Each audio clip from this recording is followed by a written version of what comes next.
The phone call came just after midnight, and according to the whispers now spreading through royal circles, that was the moment everything changed. Not because a new scandal had exploded, not because another interview had aired, but because one woman who had remained silent for years suddenly became the center of a conversation Meghan Markle could no longer control. And if the rumors are true, Meghan wasn't frightened by what Sophie said. She was terrified by what Sophie's words were making millions of people remember. For years, Sophie stayed in the background while Meghan dominated headlines, documentaries, podcasts, interviews, and endless public debates. Whenever stories surfaced about tension between them, Sophie said almost nothing. She smiled, attended engagements, performed her duties, and kept moving. But silence can be dangerous. Sometimes silence stores receipts, sometimes silence waits. And according to many royal watchers, that waiting period may have finally ended. What makes this situation so explosive is that Sophie's most viral comments were not dramatic attacks. They were not angry accusations. They were calm, controlled, almost effortless. And that made them hit even harder, because while Meghan spent years telling the world how isolated she felt inside the royal family, a completely different narrative suddenly started resurfacing online. A narrative filled with forgotten meetings, ignored offers, unanswered messages, and opportunities that many believe Meghan willingly pushed away. The internet moved fast, faster than anyone expected. Clips of Sophie speaking began spreading across social media platforms at lightning speed.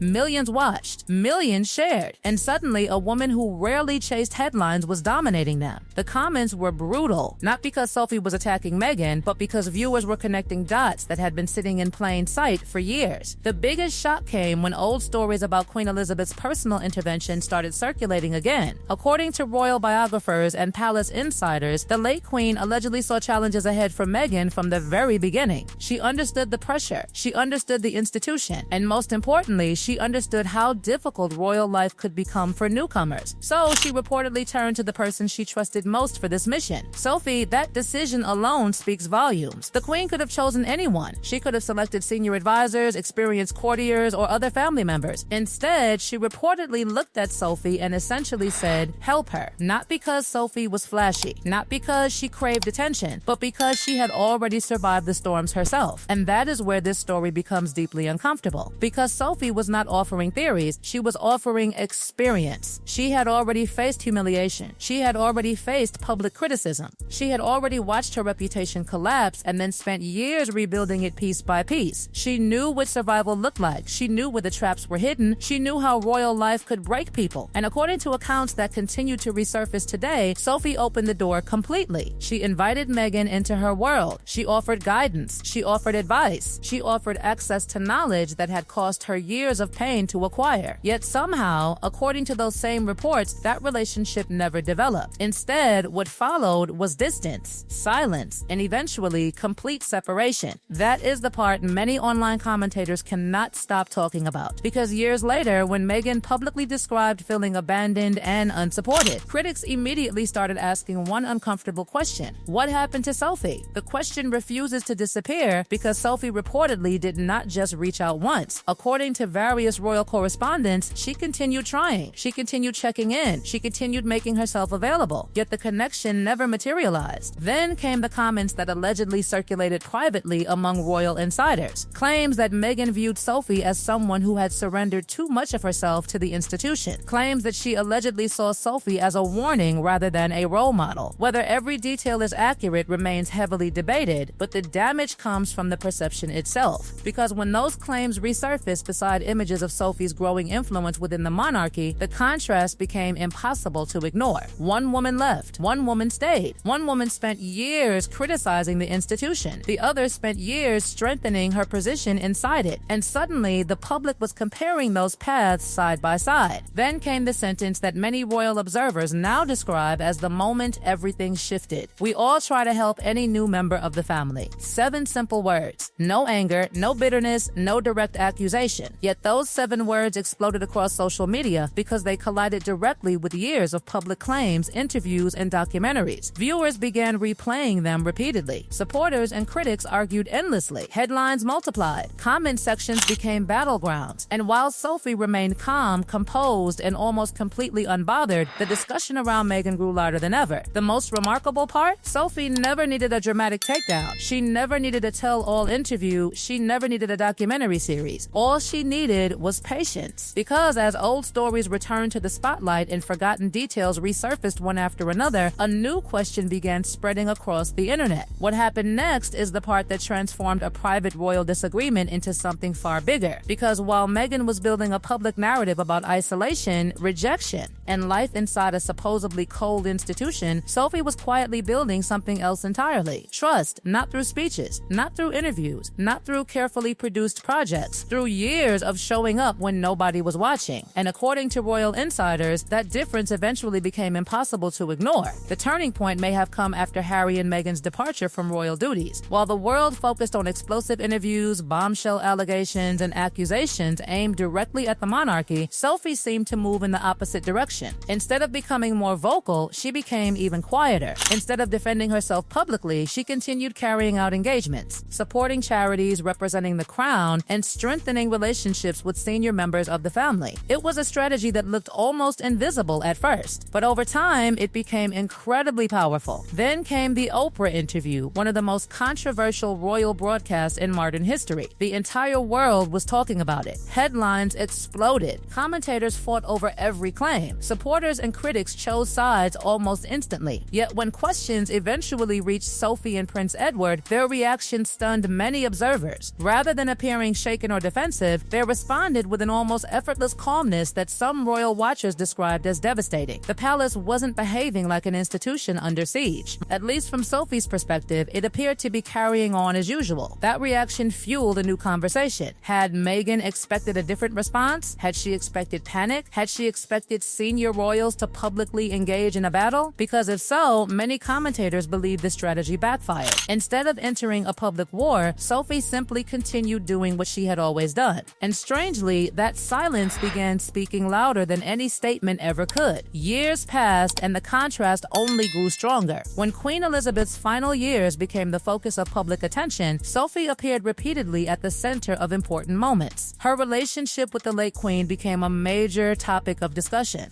Royal commentators noted how frequently Sophie appeared alongside senior members of the family. They pointed to the trust she seemed to enjoy inside the institution, and every new appearance created another uncomfortable comparison with Meghan's life thousands of miles away in California. The symbolism became impossible for royal watchers to miss. One woman had left the monarchy behind and spent years explaining why. The other had remained inside it and somehow emerged stronger than ever. Every photograph, every engagement, every new responsibility assigned to Sophie seemed to reinforce the same message. Loyalty mattered, consistency mattered, patience mattered. And then came perhaps the most painful realization of all for Meghan's critics and supporters alike. Sophie was increasingly occupying the exact kind of role many believed Meghan had once wanted for herself. International humanitarian work, global representation, high-profile charitable missions, meaningful diplomatic appearances. And these were opportunities Meghan had often spoken passionately about. Yet now it was Sophie who appeared to be carrying many of those responsibilities. That realization created an entirely new narrative online. Instead of asking whether Meghan had escaped the institution, people began asking whether she had walked away from the very influence she had hoped to achieve. The question spread rapidly because it struck at the heart of everything that had happened since the Sussex departure. If Meghan truly wanted to create global impact, why did Sophie now appear to be holding so much of the platform Meghan once possessed? And this is where the story takes its most dramatic turn. Because according to many royal observers, Sophie never actually defeated Meghan. She never launched an attack. She never organized a campaign. She never exposed private conversations. She never wrote a tell-all book. Instead, she became something far more difficult to fight, a living contradiction. Every time claims surfaced that nobody offered support, Sophie's mentorship story resurfaced. Every time accusations emerged that the institution abandoned Meghan,